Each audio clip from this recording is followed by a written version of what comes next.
So, I was inspired by Pancreas Snowworks' latest video talking about how much Brittonnia sucks. You know what? I want to talk about how much Bretonia sucks. So Warhammer the Old World has a lot going for it. It has a great world system, and yes, the only real thing you could argue that's really original in Warhammer the Old World is the Skaven. But, you know, everyone's copied the stories. It's how you tell that story. But the thing is that one thing you can give Warhammer is that while the Empire of Man is heavily based off of the Holy Roman Empire, it's something you don't see in a lot of fantasy settings. What you do see, however, is a lot of Bretonia. And boy, does it suck. First off, let's talk about the people of Bretonia. Bunch of horsefuckers. Also, if you main Bretonia, I'm just going to assume that you just watched Kingdom of Heaven one time, or the King Arthur movie with Clive Owen, and you made that your entire personality for the rest of your life, and you continuously play Sabaton's The Last Stand continuously in your head, on repeat. So, so Bretonia is like the standard fantasy world, which really is such a shame because, like, you have all these other factions that, while they are copies of something different every other time, there's originality. There's at least originality there, for you to really play with and have as your own. That's the big thing with, you know, this setting, is that you've got, like, the Tomb Kings, the Skaven, the Orcs, Dwarves, Empire of Man. Nope. Knights who fuck horses. Yeah.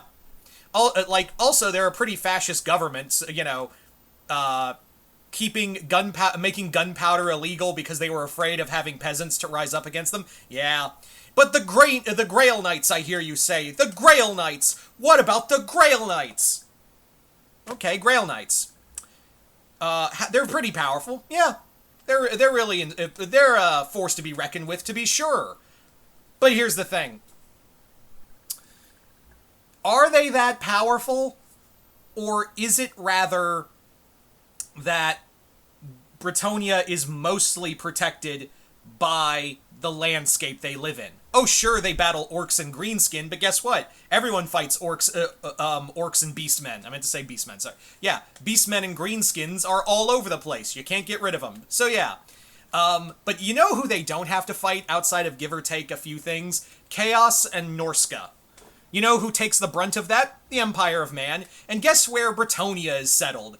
Right fucking in the backseat, guarded by a bunch of mountains. So really, the occasional orcs and whatnot, and beastmen, and maybe some chaos. I don't think they've ever encountered the vampire courts. I don't think Vlad, Conrad, or Manfred ever got that far in their war with the Empire of Man. I don't think that's the case.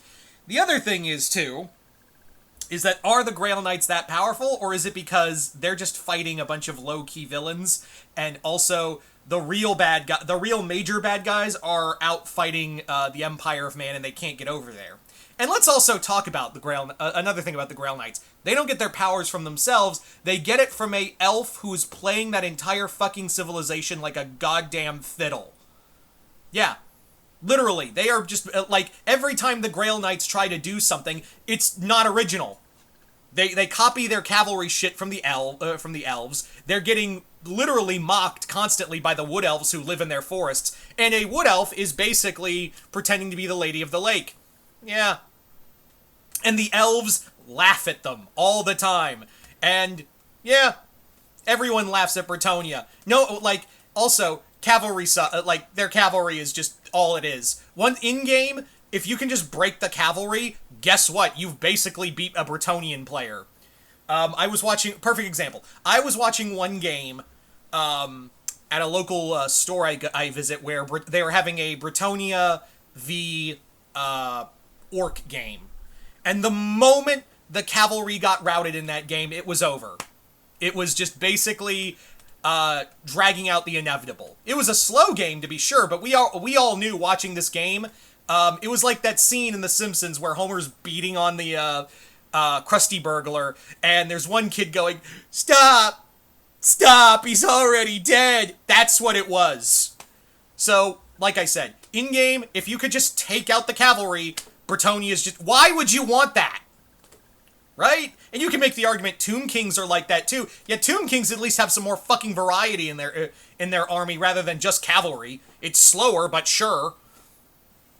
The other thing that is important to note is that everyone is just going to, like, if let's say for instance that the end times were routed.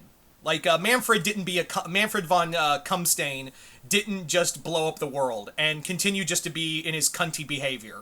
And the world survived. Broken, but survived. They found out at end times that they were getting played by the Lady of the Lake. Their whole religion is just broken.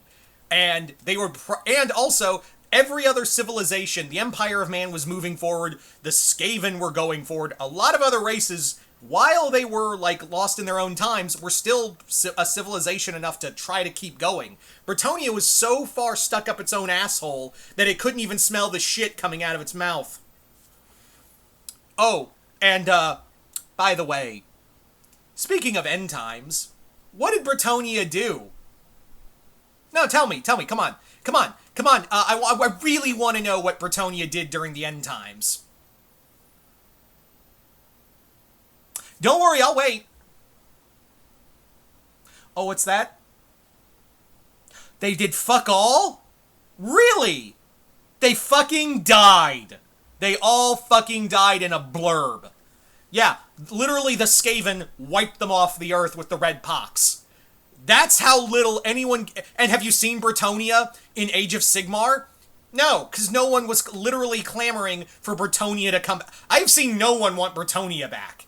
Yeah, when your race... And yeah, it sucks that the Tomb Kings aren't coming back. I would love to have the Tomb Kings come back to Age of Sigmar. But, like, no one... I have seen no one desperately ask GW, please, sir, bring Bretonia to Age of Sigmar. No, they get to have... yes, they did get a starting army when the Old World came back, and that's fine. But yeah, no one's really wanted... And also, GW is very clear that they don't want to... they have no interest in updating that army every so often. I think they got some minor updates in when Old World came back because they were the starting army alongside Tomb Kings and a few others, but that was really it. So yeah, the Bretonia just sucks. Story-wise, lore-wise, army-wise, tabletop-wise, nothing with them is just good. I don't know anyone who, if you openly play Bretonia, I will openly say I think less of you. If I see anyone, playing tabletop and playing Bretonia, I'll just be like, you poor man, I pity you. You poor person. I pity you. So yeah, that's just my video. Anyway, you guys tell me in the comments below, do you guys feel the same way or not? Just comment below, let me know. Other than that, I'm Mr. Multiverse. I'll see you next time in the Multiverse.